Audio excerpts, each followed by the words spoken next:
है कि आजकल शराब और गांजा जो लेने वाले मरीज हैं, स्मैक वगैरह तो है ही है, जो हीरोइन वगैरह है, ओपियम, लेकिन मुख्यतः हमारे पास एल्कोहल और गांजा ले रहे मरीज आते हैं जिनको मानसिक बीमारी के लक्षण दिखते हैं और तब हमारे यहाँ लाए जाते हैं। या तो उनको हम लोग ओपीडी लेवल पर इलाज करते हैं, अगर आवश्यकता पड़ती तो उनको किया। छोटे छोटे बच्चे जो कि 6 महीना साल भर के होते हैं, उनके हाथ में भी मोबाइल दे देते हैं। मम्मी मोबाइल दे दी, बच्चा खेल रहा है, मम्मी अपना काम कर रही है। तो हालांकि उस समय वो लोगों का बच्चा एंगेज हो जाता है, लेकिन आने वाले समय में किस तरह का दूरगामी इसका दुष्परिणाम देखा जा सकता है। 10th के एग्जाम होंगे, फिर 12th के भी एग्जाम होंगे, तो हर स्कूल काउंसलिंग कराता है ताकि बच्चों का जो पढ़ाई का जो स्ट्रेस है वो कम हो जाए। तो ये कितना जरूरी है, और खासकर क्योंकि ये सरकारी संस्थान है, तो सरकारी स्कूलों में क्या कुछ व्यवस्थाएं होनी चाहिए और आपके द्वारा क्या किया जा रहा है? पहले बच्चे लंच के टाइम में, इंटरवल के टाइम में अलाउड थे कि थोड़ा मैदान में घूमो, खाओ पियो, एक साथ लंच करो। आजकल कन्फाइन कर दिया है बहुत सारे स्कूल्स, नाम हम नहीं लेंगे, कि अपने क्लासरूम में ही बैठ करके खाना खाइए। तो सवाल ये है कि न उनको मिलने की इजाजत है किसी से, ठीक है, ना खेलने कूदने के वो है, तो क्या करेंगे। थोड़ा सा अगर शोर किया बच्चा तो कहते हैं हम सीसीटीवी से देख रहे हैं प्रिंसिपल ऑफिस से। अरे भाई, बचपन में बचपना नहीं होगा तो कब होगा। 9, 10, 11, 12 का बच्चा है, अगर एक दो शिकायत कभी ना आवे स्कूल से तो पेरेंट्स को चिंतित होना चाहिए। एक और चीज है, अभी फेसबुक है, इंस्टाग्राम है, यूट्यूब है, लोग रील्स देखते हैं। अगर कोई सो रहा है तो सोते सोते लगभग 2-3 घंटा रील्स देखना शुरू कर दिया, रात के 2-3 बजे तक वो जगा रहता है जब तक कि उसका मोबाइल ऑफ ना हो जाए। ये किस तरह का चलन चला और इसका क्या दुष्प्रभाव पड़ने वाला है? कि मानसिक स्वास्थ्य के साथ साथ हमारा शारीरिक स्वास्थ्य भी गड़बड़ हो रहा है। हार्ट अटैक, डायबिटीज, सब क्या चीज है। स्ट्रेस बहुत बड़ा कंट्रीब्यूटर है। अगर स्ट्रेस मैनेजमेंट हमको आता है तो कहीं कोई दिक्कत नहीं, क्योंकि हम लोग ज्यादातर बात दिल में रख लेते हैं, उसको किसी से शेयर नहीं करते। कोई भी बात हो, बहुत सारे विचार चलते रहते मन में, हम लोग नहीं, तो हम यही बोलते हैं कि एंजॉय योर लाइफ, ये दोबारा लौट करके नहीं आएगा। हमारी और आपकी जिंदगी बहुत ही भागदौड़ वाली हो गई है। पहले जैसा इत्मीनान से लोग शांति से रहते थे, अब वैसा नहीं रहा।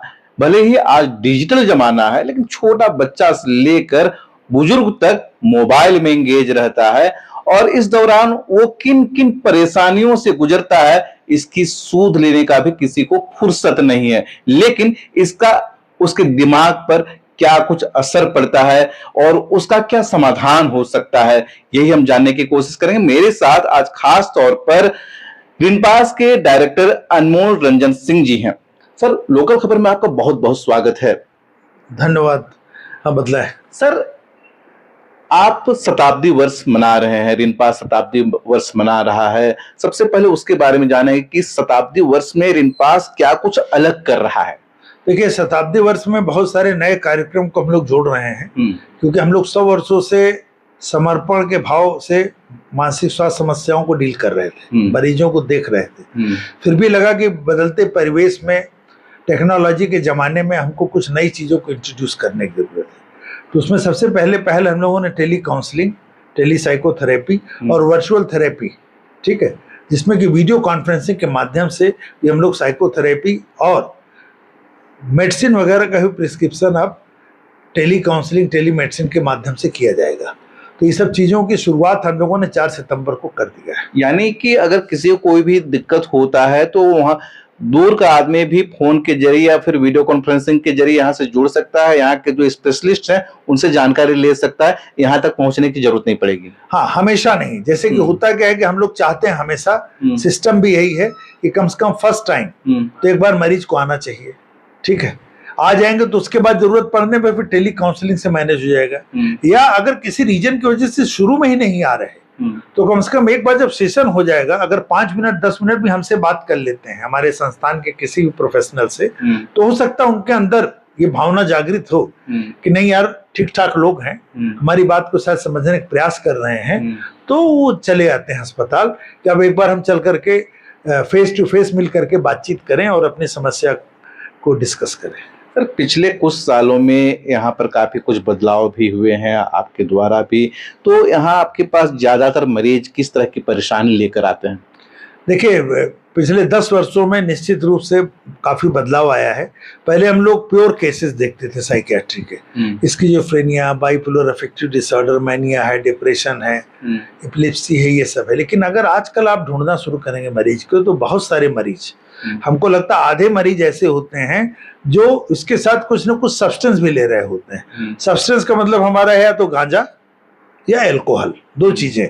तो निश्चित रूप से एक ये अंतर देखने को मिल रहा है कि आजकल शराब और गांजा जो लेने वाले मरीज हैं, स्मैक वगैरह तो है ही है, जो हीरोइन वगैरह है, ओपियम, लेकिन मुख्यतः हमारे पास अल्कोहल और गांजा ले रहे मरीज आते हैं जिनको मानसिक बीमारी के लक्षण दिखते हैं, और तब हमारे यहाँ लाए जाते हैं। या तो उनको हम लोग ओपीडी लेवल पर इलाज करते हैं, अगर आवश्यकता पड़ती तो उनको भर्ती भी किया जाता है। सर खासकर जो अभी जो बच्चे हैं, टीनेजर्स की बात करें या फिर यंगस्टर्स की बात करें, उनकी भी समस्याएं होती हैं? किस तरह की समस्याएं होती हैं? काफी ज्यादा। और हम बता दें, करीब करीब रोज हम लोग 5 से 6 बच्चे ऐसे देखते हैं जो टेक्नोलॉजी एडिक्शन से ग्रसित हैं। ग्रसित तो बहुत हैं, लेकिन ये लोग हैं जो हम लोग के पास पहुंच जाते हैं।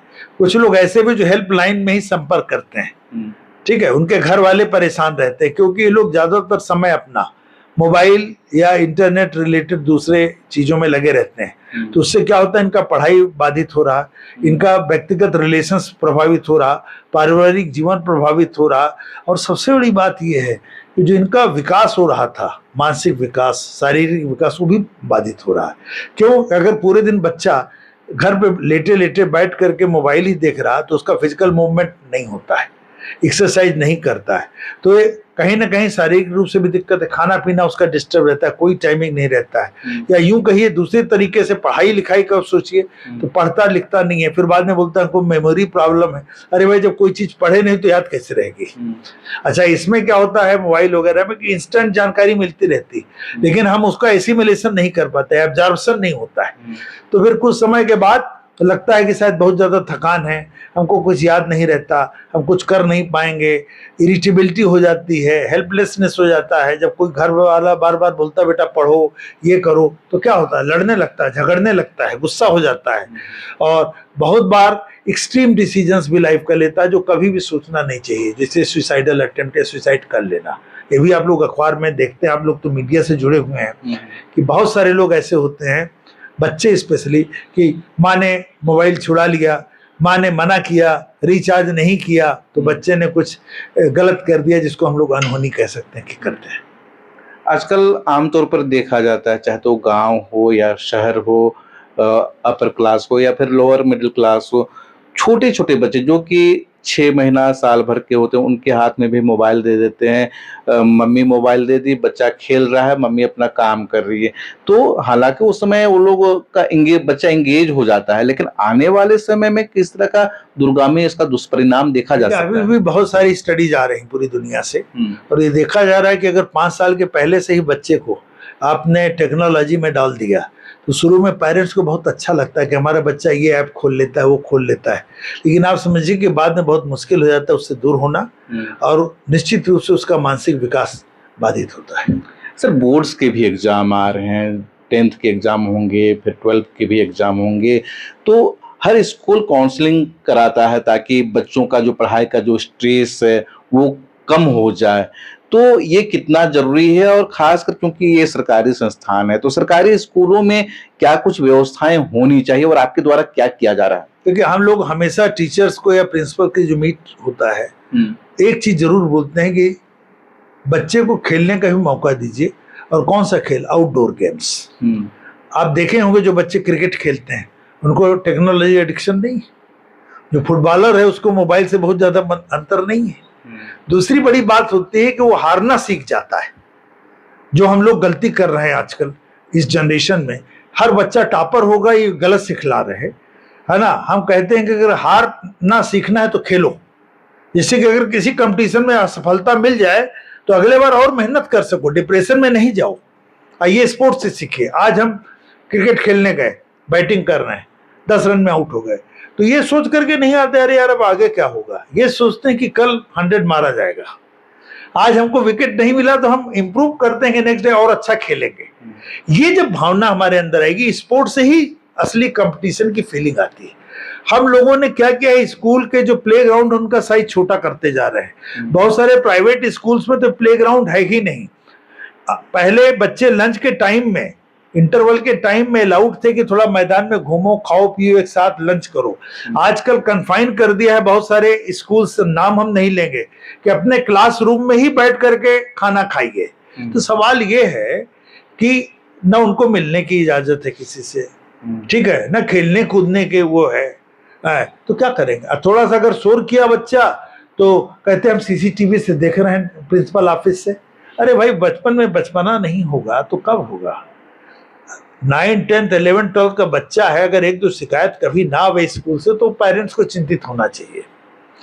बहुत ज्यादा डिसिप्लिन अगर आप हैं, अनुशासित जिसको आप कह रहे हैं, तो आप समझ लीजिए कि बहुत अच्छी बात नहीं है। बाद में ये दुनियादारी नहीं समझ पा रहे हैं, सिर्फ किताब में ही फोकस कर रहे तो फिर बाद में एडजस्टमेंट इश्यूज होंगे, बाद में दूसरी परेशानियां आएंगी। इसीलिए हम कहते हैं कि नहीं, बहुत अगर पढ़ने वाले भी हो तब भी कम से कम 1 आध घंटे खेल मैदान में जाया करो, थोड़ा हंसी मजाक करो, मौज मस्ती करो, और तभी पढ़ाई होती है। नहीं तो बुक वार्म वाले से काम नहीं होना है। दुनिया बहुत आगे बढ़ गई, इंटरप्राइजिंग बनिए। सिर्फ नंबर लाने से सफलता का कोई इंडेक्स अगर कोई सोचता है तो बिल्कुल गलत है। आप देखे होंगे कितने लोग गोल्ड मेडलिस्ट लिखे रहते हैं अपने आगे डिग्री के, है ना। तो क्या मतलब है कि क्या वो बहुत इमिनेंट हो गए? अगर उन्होंने अपने को इम्प्रूव नहीं किया, लोगों से मिलना जुलना नहीं जारी रखा, नई किताबें नहीं पढ़े बाद में कि अब तो नंबर आ गया टॉप पे, तब काम नहीं होता है। ये तो प्राइवेट स्कूलों की बात हुई, क्या सरकारी स्कूलों में भी यही चीज देखा जाता है? हाँ, सरकारी स्कूल में फिर भी हमको लगता है कि वहां के बच्चों से अगर आप मिलेंगे तो उनमें एक कहीं ना कहीं जिज्ञासा होती है, आगे बढ़ने की सोच होती है, मोटिवेशन होता है। टीचरों में बहुत कम को सुविधाएं है, स्कूल में सुविधाएं कम है, फिर भी टीचर भी उत्साहित रहते हैं। आप जाइए, स्पोर्ट्स का जितना भी काम है सरकारी स्कूल में बढ़िया चल रहा है। और वहाँ के बच्चे अच्छा परफॉर्म करते हैं जब उनको सही प्लेटफॉर्म मिले, थोड़ा सा उनको ध्यान दिया जाए, कोचिंग करवाया जाए, है ना, समय पे उनको बुक मिले, बस्ता मिले, साइकिल मिले, तो क्यों नहीं अच्छा करेंगे, बहुत अच्छा करेंगे। सर एक और चीज है, अभी फेसबुक है, इंस्टाग्राम है, यूट्यूब है, लोग रील्स देखते हैं। अगर कोई सो रहा है तो सोते सोते लगभग 2-3 घंटा रील्स देखना शुरू कर दिया, रात के 2-3 बजे तक वो जगा रहता है जब तक कि उसका मोबाइल ऑफ ना हो जाए। ये किस तरह का चलन चला और इसका क्या दुष्प्रभाव पड़ने वाला है? पूरा ही दुष्प्रभाव है। रील वगैरह थोड़ी देर के लिए 5 मिनट 10 मिनट ठीक है, लेकिन ये कैसी प्रक्रिया है कि एक बार जब उसमें घुस जाइए तो फिर तो रुकता ही नहीं, चलते चले जा रहे हैं।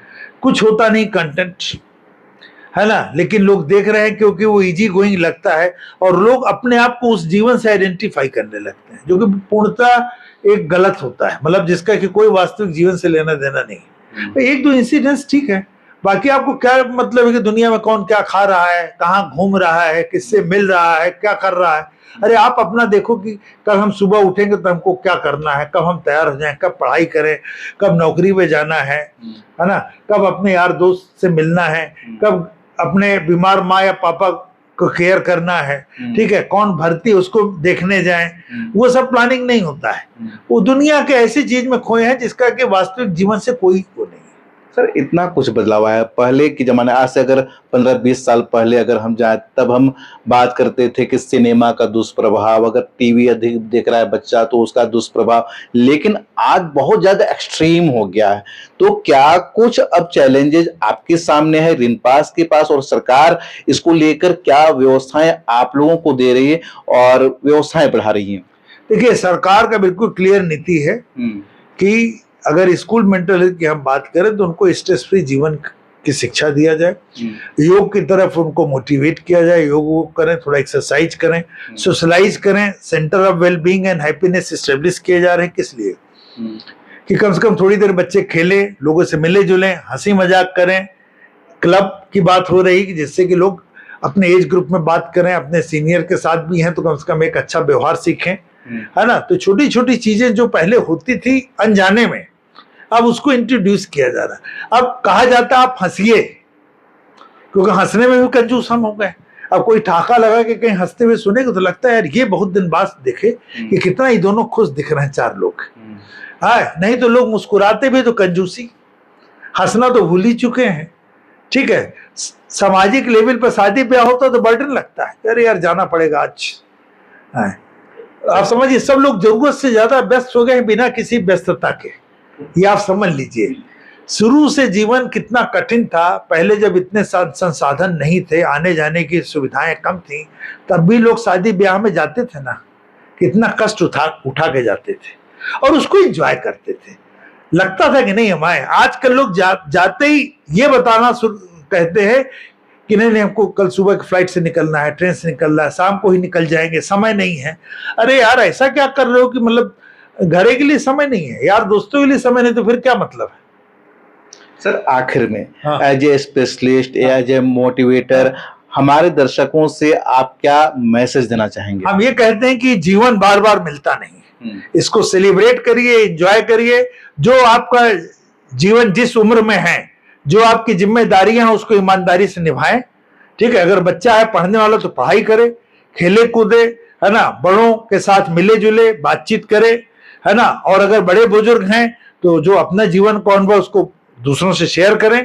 और सब लोगों को सोशलाइज करने की जरूरत है। सामाजिक जीवन की संरचना हमारी बिल्कुल खराब होती चली जा रही है और एक यही बहुत बड़ा मुख्य कारण है कि मानसिक स्वास्थ्य के साथ साथ हमारा शारीरिक स्वास्थ्य भी गड़बड़ हो रहा है। हार्ट अटैक, डायबिटीज, ये सब क्या चीज है। स्ट्रेस बहुत बड़ा कंट्रीब्यूटर है। अगर स्ट्रेस मैनेजमेंट हमको आता है तो कहीं कोई दिक्कत नहीं, क्योंकि हम लोग ज्यादातर बात दिल में रख लेते हैं, उसको किसी से शेयर नहीं करते। कोई भी बात हो, बहुत सारे विचार चलते रहते मन में, हम लोग नहीं। तो हम यही बोलते हैं कि एंजॉय योर लाइफ, ये दोबारा लौट करके नहीं आएगा। चलिए, बहुत बहुत धन्यवाद। सर का यही कहने का मतलब था कि सोशल मीडिया की लाइफ से निकलकर सोशल लाइफ में आप लोग जिंदगी गुजारिए, ताकि आपका जिंदगी और भी बेहतर हो सके। अगर आपकी कोई इसी तरह की कोई परेशानी है तो कमेंट में जरूर बताइएगा। उन समस्याओं को लेकर डॉक्टर साहब से फिर दोबारा मिलेंगे और आपके सवालों का जवाब जानने की कोशिश करेंगे। जोहार।